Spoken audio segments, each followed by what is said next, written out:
Hi friends! ఈరోజు మనం ఈ వీడియోలో తెలుగులో ఒక మంచి క్రైమ్ థ్రిల్లర్ కాన్సెప్ట్‌తో వచ్చిన 'దక్షిణ' మూవీ స్టోరీ డిస్కస్ చేసుకోబోతున్నాం. ఇలాగే మీకింకా ఏ మూవీ స్టోరీ అని ఎక్స్‌ప్లనేషన్ కావాలి అంటే ఆ మూవీ నేమ్ అనేది కామెంట్ బాక్స్‌లో కామెంట్ చేయండి. ఇంకా ఏమాత్రం ఆలస్యం చేయకుండా మూవీలోకి వెళ్ళిపోదాం.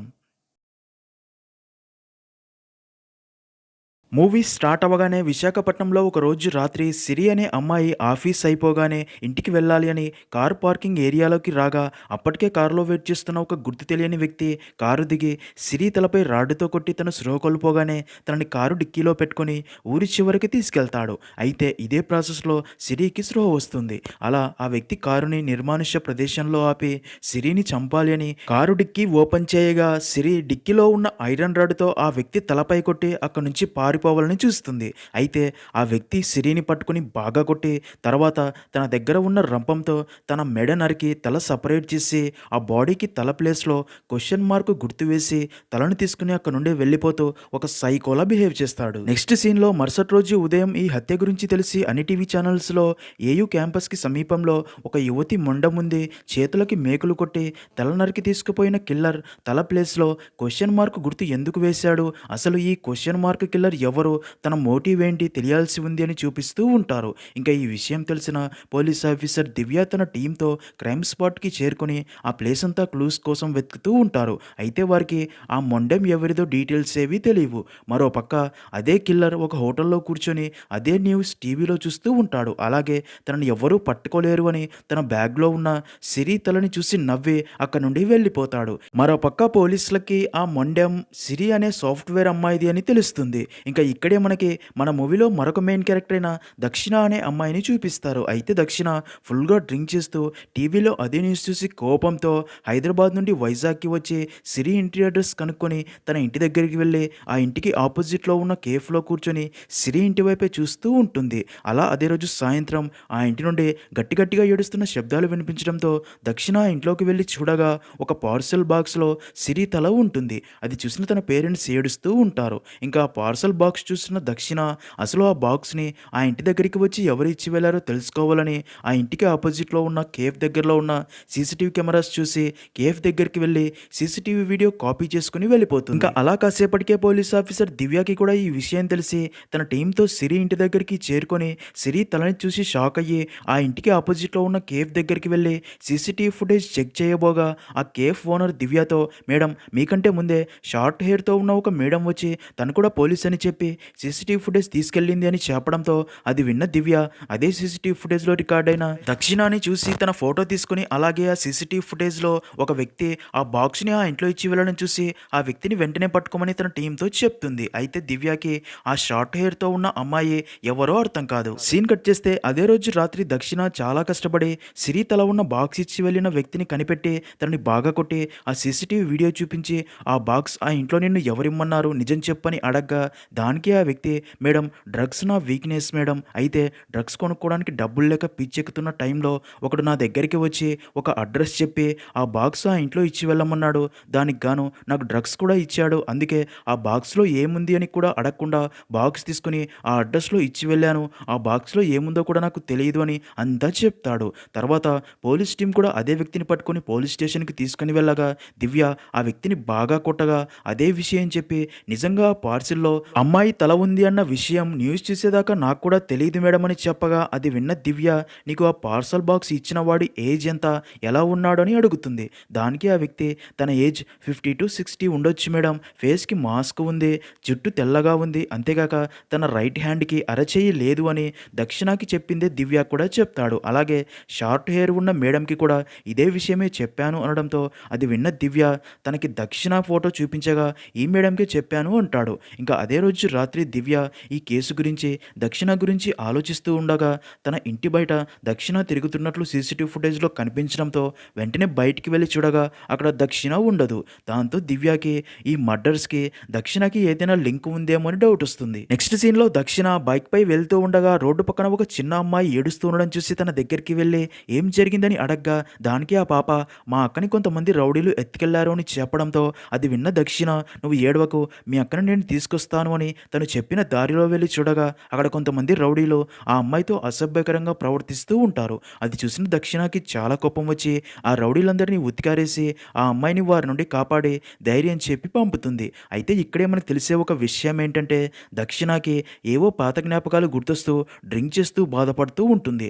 అసలు దక్షిణ ఎందుకిలా అయ్యిందో స్టోరీ ముందుకు వెళ్లే కొద్దీ తెలుస్తుంది. సీన్ కట్ చేస్తే ఒకరోజు భీమిలి బీచ్లో సేమ్ ప్యాటర్న్లో అమ్మాయి మొండెం తల లేకుండా తల ప్లేస్లో క్వశ్చన్ మార్క్ డెడ్ బాడీ ఉంది అని పోలీసులకి ఇన్ఫర్మేషన్ రావడంతో పోలీసులో ఉండే మీడియా వారు అక్కడికి చేరుకుంటారు. ఇంకా అన్ని టీవీ ఛానల్స్లో సిరి సంఘటన మరవక ముందే విశాఖలో మరొక అమ్మాయి దారుణ హత్య, అసలు ఈ క్వశ్చన్ మార్క్ కిల్లర్ ఎవరు, పోలీసులు కిల్లర్ని పట్టుకోకుండా ఏం చేస్తున్నారని చూపిస్తూ ఉంటారు. ఇంకా దివ్య తన టీంతో క్రైమ్ స్పాట్కి చేరుకొని అక్కడ క్లూస్ కోసం వెతకగా కిల్లర్ ఒక క్లూ కూడా వదిలిపెట్టి ఉండడు. అయితే అక్కడ జనాన్ని చూస్తున్న దక్షిణ కూడా అక్కడికి వస్తుంది. అప్పుడే దివ్య దక్షిణాన్ని చూసి సీసీటీవీలో చూసింది ఈ అమ్మాయినే అని అర్థమయ్యి తన టీం పోలీస్తో తనని పట్టుకోమని చెప్తుంది. దాంతో శేఖర్ తనని పట్టుకోవాలి అని చూడగా అదే టైంకి దక్షిణ అక్కడ నుండి వెళ్తున్న రైట్ హ్యాండ్కి అరచేయలేని తెల్ల జుట్టు వ్యక్తిని చూసి తనే కిల్లర్ అని ఆ వ్యక్తిని చెప్పిన మాటలు గుర్తొచ్చి తనని పట్టుకోవడానికి పరిగెత్తగా దక్షిణాన్ని చూసిన ఆ వ్యక్తి పరిగెడతాడు. ఇంకా శేఖర్ దక్షిణ కోసం తన వెంట పరిగెడతాడు. అయితే ఇదే ప్రాసెస్లో దక్షిణాన్ని ఒక కారు కుద్దడంతో యాక్సిడెంట్ అయ్యి స్లో కోల్పోతూ జరిగింది గుర్తు చేసుకుంటుంది. ఇక్కడే స్టోరీ కొన్ని రోజుల వెనక్కి ఫ్లాష్ బ్యాక్లోకి వెళ్తుంది. ఒకరోజు బస్సులో వెళ్తున్న సిద్ధు పోలీసులకి ఫోన్ చేసి సార్ బస్సులో ఒక శవం ఉంది, బస్సు ఇప్పుడే మెడ్చల్ దాటింది అని చెప్తాడు. అది కాస్త వెనక సీట్లో ఉన్న నరసింహ విని షాక్ అవుతాడు. బస్సు మొత్తం చూసి వీడు ఎవడో ప్రాంక్ చేస్తున్నాడులే అని లైట్ తీసుకుంటాడు. తర్వాత సిద్ధు మెడ్చల్లో బస్సు దిగి వెళ్ళిపోతాడు. ఇక్కడే అదిరిపోయే ట్విస్ట్ ఏంటంటే బస్సు పైన నిజంగానే అమ్మాయి శవం ఉంటుంది. తర్వాత ఈ విషయం పోలీసులకి ఇన్ఫర్మేషన్ ఇవ్వగా పోలీసులు అక్కడికి చేరుకుంటారు. ఇక్కడే మనకు తెలిసే ఒక విషయం ఏంటంటే దక్షిణ ఏసీపీ పోలీస్ ఆఫీసర్ అని తనే ఈ కేసును టేకప్ చేస్తుంది. ఆ అమ్మాయి డెడ్ బాడీని చెక్ చేసిన దక్షిణ తలనరికి ఆ ప్లేస్లో క్వశ్చన్ మార్క్ ఉంచడాన్ని చూసి ఇది నార్మల్ మర్డర్లా లేదు అని ఆ డెడ్ బాడీని పోస్ట్ మార్టంకి పంపి ఆ బస్సు ఏ దారిలో వచ్చిందో ఆ దారిలోని సీసీటీవీ ఫుటేజ్ అన్ని చెక్ చేయమని తన టీంకి చెప్తుంది. అలాగే ఆ కిల్లర్ పోలీసులకి ఫోన్ చేసిన ఫోన్ వ్యక్తిని కిల్లర్ వెనక సీట్లో కూర్చున్న నరసింహాని అడిగి కొన్ని డీటెయిల్స్ తెలుసుకోగా కిల్లర్ మెడిచల్లో బస్సు దిగి వెళ్ళిపోయాడని తెలుస్తుంది. అలా దక్షిణ ఈ కేసు ఇన్వెస్టిగేషన్ స్టార్ట్ చేస్తుంది. నెక్స్ట్ సీన్లో దక్షిణ ఆ డెడ్ బాడీకి పోస్ట్ మార్టం చేసిన డాక్టర్ని కలిసి ఆ పోస్ట్ మార్టం రిపోర్ట్స్ చెక్ చేయగా ఆ అమ్మాయిపై ఎలాంటి అత్యాచారం జరగలేదు, కానీ తలపై సుత్తి లేదా రాడ్డుతో చాలా దారుణంగా కొట్టడంతో స్కల్ అండ్ బ్రెయిన్ పూర్తిగా డ్యామేజ్ అయి చనిపోయిందని, అలా చనిపోయాకే ఆ అమ్మాయి బాడీ నుండి తలని వేరు చేశాడు అని ఆ డాక్టర్స్ చెప్పడంతో అది విన్న దక్షిణ చంపినవాడు సైకోపాత్లా ఉన్నాడని అర్థమవుతుంది. అందుకే ఆ సైకో కిల్లర్ని ఎంత త్వరగా వీలైతే అంత త్వరగా పట్టుకోవాలని ఫిక్స్ అవుతుంది. ఇదిలా ఉంటే మరో పక్క కిల్లర్ మరొక అమ్మాయిని ఫాలో అయ్యి తనని కొట్టి స్రో కోల్పోగానే కారులో ఊరు బయట ఉన్న ఒక బిల్డింగ్ దగ్గరికి తీసుకెళ్లి తన దగ్గర ఉన్న సుత్తితో ఆ అమ్మాయి తలపై దారుణంగా కొడతాడు.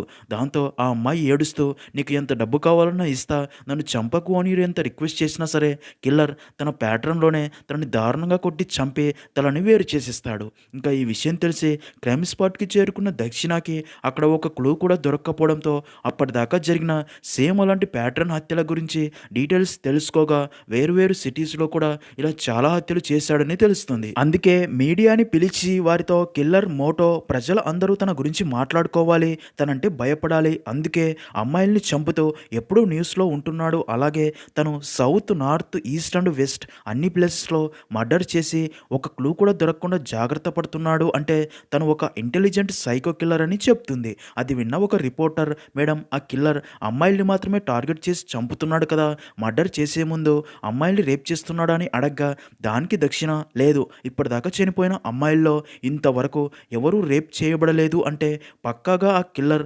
ఇంపార్టెంట్ అయి ఉండొచ్చు. మానసిక సమస్యలతో పాటు శారీరక సమస్యల వల్ల కూడా ఇలా సైకోలుగా మారుతూ ఉంటారని చెప్తుంది.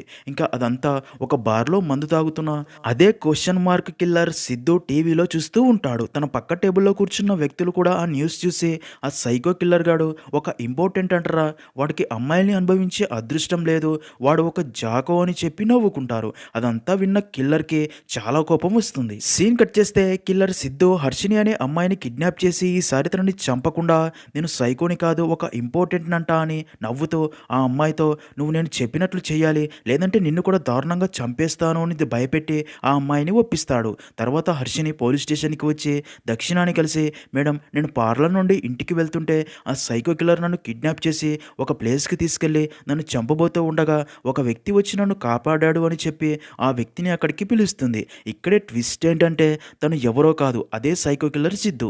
దక్షిణ సిద్ధుని చూసి నువ్వు ఆ టైంలో అక్కడ ఏం చేస్తున్నావు అని అడగ్గా దానికి సిద్ధు నేను పక్కనే ఉన్న క్వారీలో సూపర్వైజర్గా పనిచేస్తూ ఉంటాను అని చెప్పి ఐడి కార్డు కూడా చూపిస్తాడు. ఇంకా హర్షిని తన కోసం తన పేరెంట్స్ ఎదురు చూస్తూ ఉంటారు అని చెప్పడంతో తన ఇంటి దాకా వదిలిపెట్టి రమ్మని ఒక కానిస్టేబుల్ని పంపుతుంది. ఇంకా సిద్ధుతో ఆ కిల్లర్ ఎలా ఉంటాడు అని తను చెప్పిన గుర్తుల ఆధారంగా స్కెచ్ గీయిస్తూ ఉంటుంది. మరోపక్క హర్షిని తమ కాలనీ రోడ్లో దిగి నడుచుకుంటూ వెళ్తూ ఉండగా తనని ఒక గుర్తు తెలియని వ్యక్తి కిడ్నాప్ చేసి తీసుకెళ్లి సేమ్ అదే ఓల్డ్ ప్యాటర్న్లో హర్షినిని చంపుతాడు. ఇక్కడే ట్విస్ట్ ఏంటంటే సిద్ధు పోలీస్ స్టేషన్లోనే ఉంటాడు, కానీ ఇప్పుడు హర్షినిని చంపింది రైట్ హ్యాండ్కి అరచెయ్యి లేని అదే తెల్ల జుట్టు ఓల్డ్ ఏజ్ వ్యక్తి.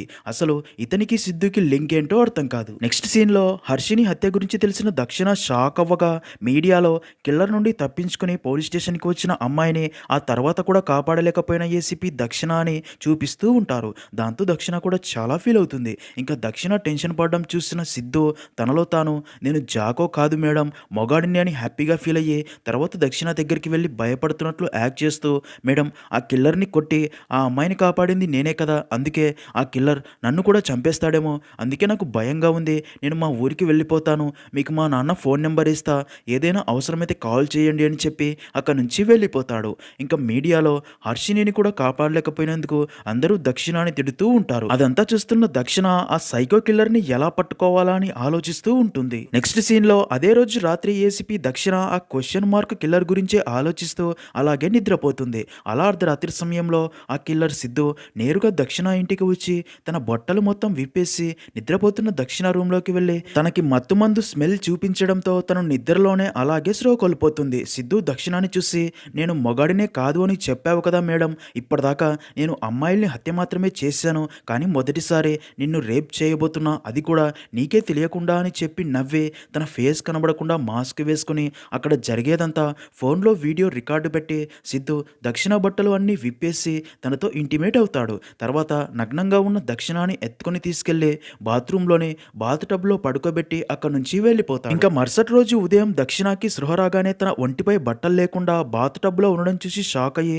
అసలు ఏమీ అర్థం కాక చాలా నీరసంగా ఉండడంతో ఫ్రెష్ అప్ అయ్యి బట్టలు వేసుకుని కిందికి వచ్చి టీవీలో వస్తున్న న్యూస్ చూసి మైండ్ బ్లాక్ అయ్యి షాక్లో ఉండిపోతుంది. ఎందుకంటే అప్పటికే ఆ కిల్లర్ సిద్ధు ఆ వీడియోని సోషల్ మీడియాలో షేర్ చేసి ఉంటాడు. దాంతో అన్ని టీవీ ఛానల్స్లో కూడా వరుస హత్యలు చేస్తున్న ఆ క్వశ్చన్ మార్క్ సైకో కిల్లర్ ఇప్పుడు ఏసీపీ దక్షిణ జీవితాన్ని కూడా నాశనం చేశాడు. మత్తులో నిద్రిస్తున్న దక్షిణాని నిజంగానే కిల్లర్ అత్యాచారం చేశాడా, అసలు అది రియల్ వీడియోనా లేక ఫేక్ వీడియోనా తెలియాల్సి ఉంది అని చూపిస్తూ ఉంటారు. ఇంకా అప్పటికే ఆ న్యూస్ తెలిసిన అన్ని టీవీ ఛానల్స్ వాళ్ళు దక్షిణ ఇంటి బయటికి చేరుకొని దక్షిణ కోసం వెయిట్ చేస్తూ ఉంటారు. అదంతా చూస్తున్న దక్షిణకి అసలు ఏం జరిగిందో అర్థం కాక కారులో అక్కడ నుండి ఊరి చివరికి వెళ్ళి తనపై నిజంగానే అత్యాచారం జరిగిందని గుర్తు చేసుకొని చాలా ఎమోషనల్ అవుతుంది. తర్వాత బాగా ఆలోచించిన దక్షిణ తన వల్ల పోలీస్ డిపార్ట్మెంట్కి చెడ్డ పేరు రాకూడదు అని నేరుగా తన పై ఆఫీసర్ని కలిసి తన జాబ్కి రిజైన్ చేస్తున్నట్లు లెటర్ కూడా ఇస్తుంది. అది చూసిన తన పై ఆఫీసర్ నువ్వెందుకమ్మా రిజైన్ చేయడం, అది ఫేక్ వీడియో అయ్యుంటుంది కనుక్కుందాం అనగా దానికి దక్షిణ లేదు సార్ అది ఒరిజినల్ వీడియోనే అని చెప్పి బాధతో అక్కడి నుంచి ఇంటికి వచ్చి రాత్రి కిల్లర్ ఇంటికి ఎలా వచ్చి తనతో ఏం చేశాడో అంతా ఇమాజిన్ చేసుకుని కోపంతో ఇంట్లోని సిలిండర్ లీక్ చేసి ఇంటిని పేల్చేస్తుంది. దాంతో ఇల్లు మొత్తం మంటలు వ్యాపిస్తాయి. అది చూసిన ఇంటి బయట ఉన్న మీడియా వాళ్ళు జరిగిన అవమానం భరించలేక దక్షిణ సిలిండర్ పేల్చుకొని సూసైడ్ చేసుకుని చనిపోయింది అనుకుంటారు. కానీ నిజానికి దక్షిణ చనిపోయి ఉండదు.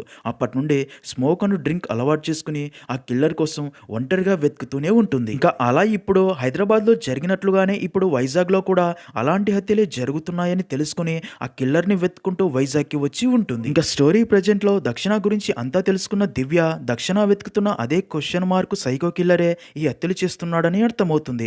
అప్పుడే దివ్యకి హాస్పిటల్లో ఉన్న దక్షిణకి స్పృహ వచ్చింది అని తెలియడంతో వెళ్ళి దక్షిణాన్ని కలిసి మీ గురించి తెలియక తప్పుగా అనుకున్నందుకు సారీ చెప్పి అసలు ఇన్ని రోజులు మీరు ఏమైపోయారని అడగ్గా దానికి దక్షిణ ఆ సైకో కిల్లర్ గాడిని వెతుకుతూనే ఉన్నాను, ఇదే ప్రాసెస్లో అసలు ఈ హత్యలకి మొదలు ఎక్కడ స్టార్ట్ అయ్యిందో కనుక్కొని అక్కడికి వెళ్ళి అక్కడి భీమిలి పోలీస్ స్టేషన్లో పనిచేసిన ఎస్ఐ పురుషోత్తంని కలిసి ఈ మర్డర్స్ గురించి అడగ్గా దానికి పురుషోత్తం జరిగింది చెప్తాడు. నేను ఆ పోలీస్ స్టేషన్లో డ్యూటీలో జాయిన్ అయిన కొత్తలో ఆ భీమిలి చుట్టుపక్కల ప్రాంతంలో చాలా దొంగతనాలు రేపులు జరిగాయని, కానీ ఒక కంప్లైంట్ కూడా ఫైల్ కాలేదని తెలిసింది. కానీ ఒకరోజు ఒక మహిళ పురుషోత్తం దగ్గరికి వచ్చి జరిగింది చెప్తుంది. వీరభద్రం అనే వ్యక్తికి భార్య ఉండదు. తన కొడుకు సిద్ధుని చూసుకుంటూ కూలి పని చేసుకుంటూ ఉంటాడు. అయితే వీరభద్రంకి మహిళల పిచ్చి ఎక్కువ. ఏ మహిళని చూసినా అనుభవించాలి అనుకుంటూ ఉంటాడు. ఆ రోజు పని దగ్గర ఈ మహిళని చూసిన వీరభద్రం తనతో, నీ మొగుడు పక్క ఊరికి వెళ్ళాడంట కదా, ఈ రోజు రాత్రికి నేను రానా అని అడగ్గా దానికి ఆ మహిళ వీరభద్రాన్ని బాగా తిడుతుంది.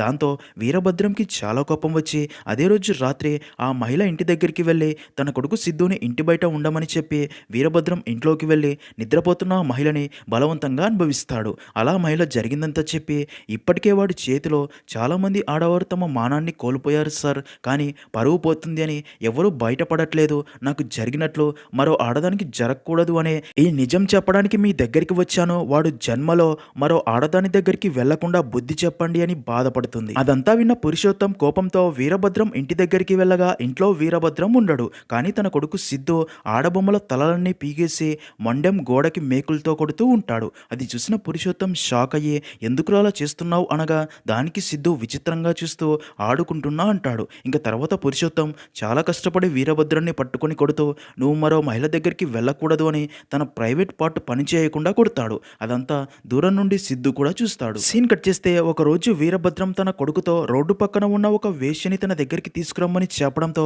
సిద్ధు వెళ్ళి మా నాన్న పిలుస్తున్నాడు అని చెప్పి ఒక వేశ్యని ఇంటికి తీసుకుని రాగా వీరభద్రం ఆ వేశ్యతో ఇంటిమేట్ అవ్వాలని చూస్తాడు. కానీ పురుషోత్తం కొట్టిన దెబ్బలకి తనది అది పని చేయకుండా అయిపోయి ఉంటుంది. దాంతో వేశ్య తనతో, నీకు మ్యాటర్ లేనప్పుడు నన్నెందుకు పిలిచావు, మరి నీకు ఆ కొడుకు ఎలా పుట్టాడు అని వెటకారంగా మాట్లాడి వెళ్ళిపోవడంతో అదంతా విన్న వీరభద్రం కోపంతో రగిలిపోతాడు. దీనంతటికీ కారణం ఆ పురుషోత్తం అని ఒక పక్కా ప్లాన్ ప్రకారం తన మీద రివెంజ్ తీర్చుకోవాలని ఒకరోజు పురుషోత్తంని తాడుతో బంధించి తన ముందే తన భార్యతో అసభ్యకరంగా ప్రవర్తించి తర్వాత తన భార్య తల నరికి తీసుకెళ్లిపోతాడు. అది చూసిన పురుషోత్తం గుండెలు పగిలేలా ఏడుస్తాడు. తర్వాత ఆ రోజు నుండి పురుషోత్తం వీరభద్రం కోసం వెతుకుతూ అలా కొన్ని రోజులకి వీరభద్రాన్ని పట్టుకుని తన చేయికి సంకెళ్ళు వేసి బంధించి తనని ఎన్కౌంటర్ చేసి చంపాలి అనుకోగా అదే టైంకే తన పై ఆఫీసర్ ఫోన్ చేయడంతో పక్కకి వెళ్ళి ఫోన్ మాట్లాడుతూ ఉంటాడు. అప్పుడే అక్కడికి వచ్చిన సిద్ధు తన ఫాదర్ని కాపాడాలని చూడగా ఒక చేయికి సంకెళ్లతో బంధించి ఉండడంతో సిద్ధు అక్కడే ఉన్న కత్తితో